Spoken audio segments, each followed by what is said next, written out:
এটা তো আপনি জানেন যে আসলে পৃথিবীতে লিখিত অলিখিত দুই ধরনের সংবিধানই প্রচলিত আছে এবং অনেক দেশে আছে যেখানে কোনো লিখিত সংবিধানই নেই, যেমন ব্রিটেন, যেখানে শুধুমাত্র অলিখিত সংবিধানের আলোকে কাস্টমসের আলোকে একটা দেশ পরিচালিত হয়।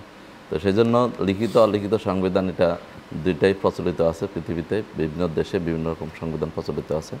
তো আমার মনে হয় আজকে বাংলাদেশের প্রেক্ষিতে আপনি যে কথাটা বলেছেন যে বাংলাদেশে আসলে 5ই আগস্ট যে জুলাই বিপ্লব হয়েছে, গণঅভ্যুত্থান হয়েছে, সেই জুলাই বিপ্লবের মাধ্যম দিয়ে আসলে বিপ্লব তো কখনো সংবিধান মেনে হয় না। সংবিধান মানলে তো আর শেখ হাসিনা বাংলাদেশ থেকে পালিয়ে যেত না, বাংলাদেশের প্রধান বিচারপতি পালিয়ে যেত না, বাংলাদেশের বিচারপতিরা সবাই পালিয়ে যেত না, বায়তুল মোকাররমের ক্ষতি পালিয়ে যেত না। সবাই তো পালিয়ে যায় না, অধিকাংশই আপনি অ্যাপিলেট ডিভিশনের কে আছে, সবাই চলে গেছে।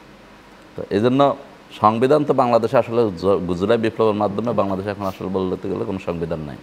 এখন সংবিধান সেই মানে আমরা যদি সংবিধান মেনে চলতাম, অন্তর্বর্তীকালীন সরকার সংবিধানে কোথায় লেখা আছে?